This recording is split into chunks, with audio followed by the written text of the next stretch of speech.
Hello, everybody. Scott Golden here with the AEW review for the 6th of April, 2022. Adam Cole defeating Christian Cage is the opening deal here. Cole spits in Christian's face. Christian doesn't fall for it and instead attacks him with a lariat and a bunch of chops back in the ring. Cole cuts him off and kicks his legs out when he's on the ropes and hits a couple thrust kicks. Cole whips Christian over the steel steps, and that's right ahead of the commercial break. Back from the break, Christian sends Cole to the floor and lands a dive off the top turnbuckle, but when lands it awkwardly, doesn't get all of it, and then does 10 punches in the corner. Sunset flip followed, and then a swinging DDT for two more. Cole then counters into another sunset flip attempt and a backstabber for a near fall. Christian then cradled Cole for a near fall and then hits the double reverse DDT. Cole then rolls out of the way and then hits diving headbutt and lands thrust kicks before lowering the boom. And then Christian hits the over the top right hand, but Cole counters with a dive and a super kick for a near fall. Christian reverses the Panama Sunrise. Cole super kicks Christian's knee, but Christian stomps in the Panama Sunrise. Cole counters with a pump kick and drops the knee pad, but Christian counters that into the boom and a spear and a near fall. Cole then pokes Christian's eye and lowered the boom for the win. I guess this is fine. I don't know that I would bring Christian back for non-sequential matches like this, especially when I'm sure he commands a decent amount of money. After the match, Hangman Page comes out and said that he'd defend his championship next week against Cole in a Texas death match. Why do we have another one of these? They're not really Texas death matches. And also, why do we have another one of these when we don't need gimmick match after gimmick match? He's doing this on Rampage and recommends that Cole get his affairs in order. Then we go a video package recapping Jay Lethal's attack on Jonathan Gresham with Supercard of Honor. Owen Hart Foundation Tournament Qualifier, Samoa Joe defeating Max Caster. Great to see Joe back. Joe's one of the few guys from this, the ending of this era, that was trained properly and actually fights like a wrestler. Anyway, after the bell, Caster gets in Joe's face pretty quickly. Joe responds by beating him down. Joe lays in and hits a bunch of strikes. He then is distracted by Bowens at ringside, allowing Caster taking advantage. Back in the ring, Caster lands backhand, which that makes Joe angry, tears Caster down with a shoulder block, and then a muscle buster follows up for the win. After the match, Jay Lethal and Sanjay Dutt interrupt from backstage. Lethal then said that he changed his outlook last weekend. Lethal said that he tried to call Joe for months, but Joe wouldn't answer. Apparently, Joe only answered for billionaires. Lethal said next week he's going to get Joe a massive present. Who knows what that is? Wardlow posters around the ring warning about his presence. MJF joins commentary. Sean Dean defeats Sean Spears. Spears dispatched Dean's right away. Basically goes for the C4, but then the camera cuts backstage and shows security staff laid out. Wardlow appears backstage and manhandles more security. Obviously, Sean Dean gets the roll-up quick finish. He continues to take out security on his way to the ring. Wardlow is overpowered, but distractions enough for Dean to get the roll-up Spears for the win. Best friends backstage. Chuck Taylor talks about everything and he did for Yuta, and then they said they could do it together. Trent said that he thinks Yuta is a scumbag traitor, and he'd show everyone on Rampage. They showed down the video from earlier tonight of Eddie Kingston, Santana Ortiz beating down Jericho Appreciation Society backstage. Kingston tossed backstage monitor at them, but then they run away in a car. Back real time, Kingston and company comes out, ring with mics in hand. Kingston says it's on site on Jericho's crew. From now on, Santana says Jericho Appreciation Society better bring the fight. Ortiz challenged them to a six-man tag match next week. At least this six-man makes sense with the angle they're doing. Kingston said that they beat them Butch Reed Junkyard Dog style. Interesting old-school reference. But Eddie Kingston seems to care about history of wrestling, unlike many in the sport these days. Video package recapping Hook shrugging off Danny Housen's curse. Jade Cargill and Mark Sterling coming out. Jade introduces new baddie section out in the audience. Sterling said Marina Shafir wasn't allowed in the baddie section, and Jade said that she's tired of all the MMA people entering wrestling. Shafir then may be a problem, but Jade is a problem solver. Jade Cargill and Mark Sterling basically looked pretty decent here.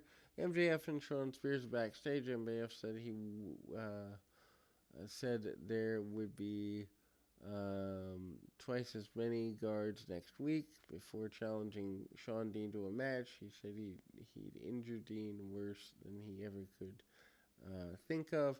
Hardy's Jeff and Matt defeating Butcher and Blade tables match. This is completely stupid, and honestly, if you're going to reunite the Hardys, throwing them in there in a squash match that doesn't matter with gimmicks, not a good way to do it. Didn't get anywhere, didn't really put the rules of the table match in there, and the crowd's confused, and many people watching are confused. People were put through the table that doesn't count for elimination. Finally established that elimination rules part was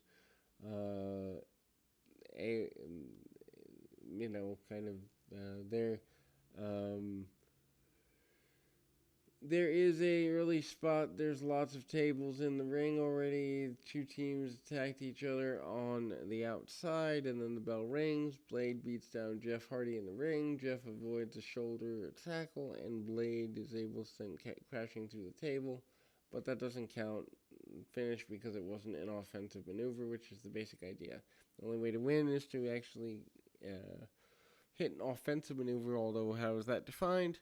Anyway, Hardy's then hit double DDT on the Butcher in the ring. They set the Butcher up on the table, and Jeff sends him up, dives through it. Blade then pops up and pushed Jeff down. Kind of put Jeff through a table, but not really.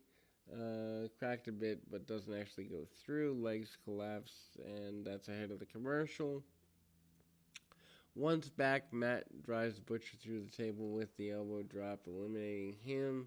Butcher didn't care, though, and continued to work together with the Blade to put him through a table. Butcher and Blade tried to superplex Matt through the table at ringside, but Jeff pulled it out of the way. Jeff and Matt both hit Blade with a twist of fate. Jeff pulls a ladder from under the ring, climbs it, and puts Blade through two tables with a swanton, even though he'd already been eliminated. This match made no sense whatsoever, but hey, we like spots. It'll impress Dave Meltzer, so let's do it. After the match, Andrade Office walked out, but then they were interrupted by Sting and Darby Allin. Andrade uses Bunny as a shield to stop Sting from attacking. Christian Cage is backstage with Jungle Boy and Luchasaurus. Christian was frustrated,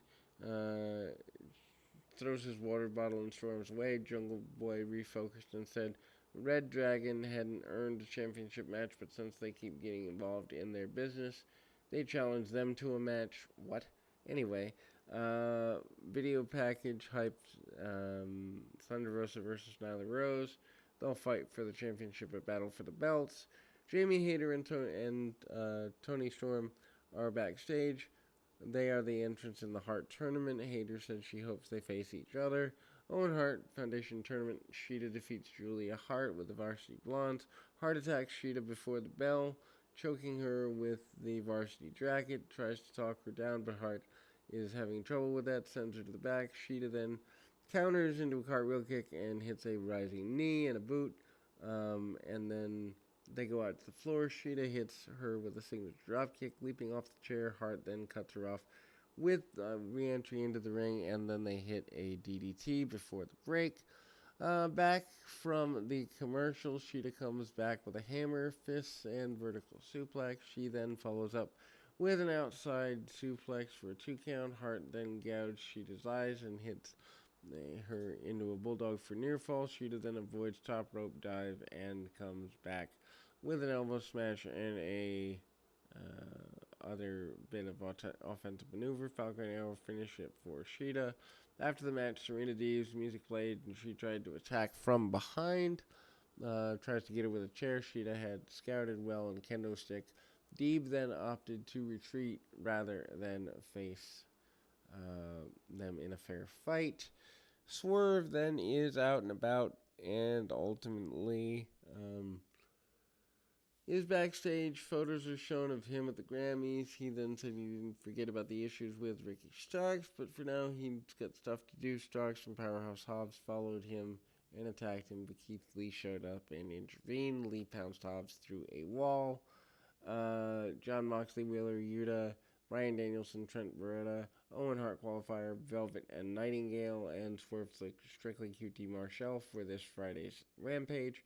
The 413 Dynamite lineup thus far: Tag Team Champions Jungle Boy, Luchasaurus, Red Dragon, Eddie Kingston, Santana Ortiz, Jericho Appreciation Society.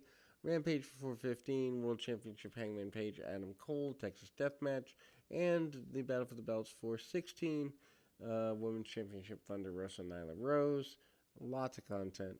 Then we go long time ring announcer Bobby Cruz performing the introductions. ROH Tag Team Champions and AAA Champions FTR, Harwood, and Wheeler defeating the Young Bucks and with Brandon Cutler. A lot of people say this is a good match. It's about time that the Bucks did business the right way. Cash and Matt start off and they wrestle around for a bit. Big shoulder block, forcing the Bucks to regroup on the floor.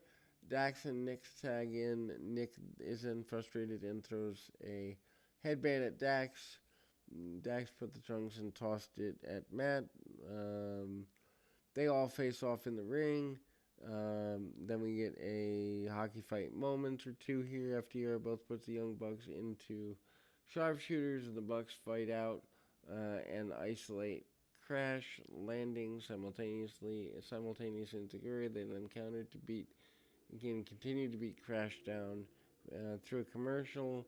Once back, Crash tripped up Nick and sends Matt packing, but then they go Nick flooring Dax with a super kick. Miscommunication from the Young Bucks leads to Matt running face first into a barricade. That allows Crash to tag into Dax. Dax then goes nuts on both Bucks, superplexing one and pile driving the other. Cradles Matt for near fall. They exchange cradles. Dax then hits a stuck pile driver for near fall. Crash then superplexes Nick off the apron. Dax then sweeps out Matt's leg on the top turnbuckle. Dax then hits a powerplex by Nick and then stops Crash, following up with a springboard.